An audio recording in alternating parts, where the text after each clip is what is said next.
El país con la mejor gastronomía del mundo, porque esa medallita nos gusta, ¿no? Ponérnosla en el pecho. Presenta un 9,1% y 8,4% respectivamente. El hambre nos está... A sus familias. Increíble. El país con la mejor gastronomía del mundo, porque esa medallita nos gusta, ¿no? Ponérnosla en el pecho. Es un país que pasa hambre. El hambre avanza. El hambre nos está devorando año a año y parece que el próximo va a ser incluso peor.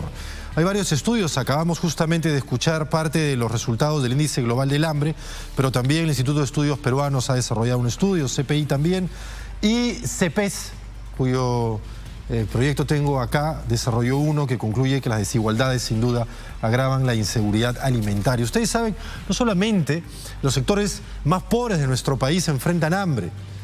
Este estudio también refleja que 1 de cada 4 hogares de los sectores A y B, también en algún momento de los últimos 3 meses tuvieron alguna necesidad alimentaria que no pudieron cubrir. Nos acompaña Miguel Pintado, economista justamente del CEPES, que desarrolló este último estudio, con quien vamos a conversar un poquito más y aterrizar el tema del hambre, ¿no?, en nuestro país. ¿Cómo nos afecta directamente? ¿Qué estamos realmente dejando de consumir? Porque a veces vemos a alguien que dice, yo como bien, como todo el día, lo vemos gordito, ¿no?, pero de pronto está desnutrido. Miguel, ¿cómo estás? Gracias por acompañarnos. No, muchas gracias a usted. ¿Qué tal, Martín? Buenos días. Primero, para aterrizar un concepto fundamental, ¿a qué debemos de llamar hambre? ¿Es simplemente la sensación de no tenerla? ¿Es estar desnutrido? ¿Es que te falten cierto tipo de alimentos en la mesa de tu casa? Sí, claro. Lo importante es empezar siempre por la definición, ¿no? ¿A qué denominamos hambre? Y lo que primero se tiene que venir a la mente es la palabra energía, ¿no? Energía y hambre están muy vinculados. Nosotros, para poder mantenernos en subsistencia y poder desarrollar actividades, necesitamos energía, y precisamente la fuente de energía que proviene para nuestros cuerpos vienen de los alimentos, ¿no?, en forma de proteínas, carbohidratos, grasas, etc. Ajá. Pero uno diría, a nivel internacional, sí. Uno diría entonces, bueno, pero los carbohidratos, la papa, por ejemplo, y el arroz, yo como papa y arroz todo el día, tienen muchísima energía. Entonces uno dirá, yo no paso hambre, pues. Sí, justamente el hambre es un problema complejo porque no solamente mide una dimensión de deficiencias calóricas, sino también el uso, ¿no? El uso correcto de nutrientes, de energía y de otros minerales que necesita el cuerpo. Y es por eso que el índice global del hambre precisamente es un indicador multidimensional, ¿no?, que no solamente mide digamos, el comportamiento o la oferta calórica que necesita un ser humano, sino también otros aspectos de uso, ¿no?, utilización de los alimentos. El estudio que ustedes han desarrollado, ¿cuál dirías tú que es la principal conclusión del mismo? ¿A qué nos estamos enfrentando? Es importante también trasladar estos problemas nacionales a procesos globales, ¿no? Y lo que podemos decir es que ese es un proceso que se está dando a nivel mundial, ¿no? Desde la segunda década del presente siglo no se ha podido avanzar en términos de hambre, ¿no?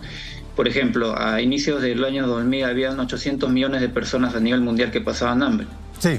Y eso se estancó en el año 2010, ¿no?, a 600 millones, y de ahí no hemos podido salir. Y los últimos eventos, llámese pandemia, conflicto internacional y desaceleración económica, no solamente a nivel peruano, sino a nivel mundial, han traído abajo todos los objetivos de desarrollo sostenible e inclusive del milenio, ¿no?, que pero se habían aquí parece la crisis algo más profunda porque estamos en un nivel de hambre en Perú que no habíamos enfrentado durante la última década. Y yo quería consultarte en ese sentido, ¿en dónde en el país, en qué regiones del país? Hemos visto algo que nos ha explicado la nota que acabamos de poner al aire, pero, por ejemplo, si tuvieras que referirte a la Sierra Central, Norte, a la selva, a la costa, ¿dónde dirías que el problema del hambre es más acucioso? ¿En dónde la gente tiene una mesa con cada vez menos alimentos para llevarse a la boca? Sí, si uno ve las cifras y de este índice global del hambre, lo que podemos notar es que en el caso de las áreas rurales, por ejemplo, si bien el hambre es superior a las áreas urbanas, ha venido descendiendo paulatinamente, ¿no? En cambio, las áreas urbanas son muy volátiles. ¿Por qué? Porque lamentablemente las familias no producen los propios alimentos como sí la mayoría de las áreas rurales, ¿no? Y gran parte de los alimentos de pan llevar que son claves, como el trigo, por ejemplo, ¿no? Es el maíz amarillo duro para la industria avícola y otros, como las oleaginosas, lamentablemente dependen del mercado internacional, ¿no? Y la dependencia alimentaria del Perú se ha incrementado en los últimos 60 años, pasando del 5% al 20%.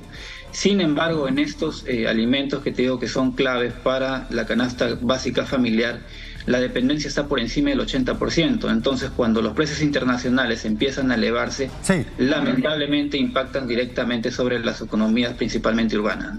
Sí, ahora hablas de urbano y rural, pero si tuvieras que ponerlo en regiones geográficas del país o en áreas del país, ¿dónde dirías que el problema del hambre es más profundo?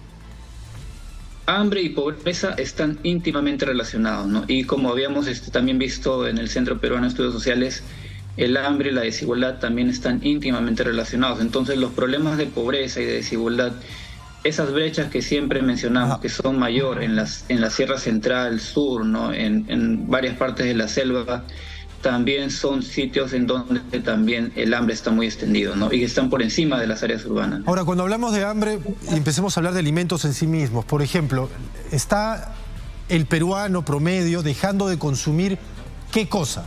Carnes rojas, pescado, qué tipo de proteínas ya no están en la mesa porque no hay dinero para comprarlas o porque no se consiguen? Sí, hay varios estudios, ¿no? Creo que el más destacado es el que ha desarrollado el Instituto de Estudios Peruanos, en el que efectivamente la situación de desaceleración económica y la de recesión que acabamos de entrar este año ha impactado directamente en cómo las familias han distribuido sus ingresos, ¿no? Sí. Para la compra, y lamentablemente han tenido que sacrificar pues proteína animal, que sabemos que viene principalmente del pollo, y otros alimentos ricos en nutrientes, ¿no? Que son también caros, como las frutas también. Entonces, lamentablemente, la calidad de los alimentos y de la canasta familiar alimentaria está reduciéndose considerablemente, ¿no? Y dicho sea de paso, que el año pasado, en el informe de la FAO, el Perú ocupó el primer país a nivel de toda Sudamérica con la peor inseguridad alimentaria, ¿no? Nosotros, el país que somos el orgullo gastronómico de la región, al mismo tiempo somos el que tiene los peores índices de seguridad alimentaria. Te agradecemos mucho, Miguel, por habernos acompañado estos minutos. Es un estudio extenso, más que interesante. Yo recomiendo a todos que lean sus conclusiones y que las complementen con otros que han salido también, que apuntan básicamente a lo mismo: el índice global del hambre, CPI y el IEP. Estamos enfrentando una situación de hambre. Se requiere fortalecer los programas sociales, se requiere que los congresistas, ahora debatiendo el presupuesto, le pongan atención a este tema y que luego, en la ejecución del presupuesto, se llegue finalmente a beneficiar a aquellos que más lo necesitan. Gracias, Miguel, nuevamente. No, gracias a ustedes. 8:30. Recientes estudios revelan que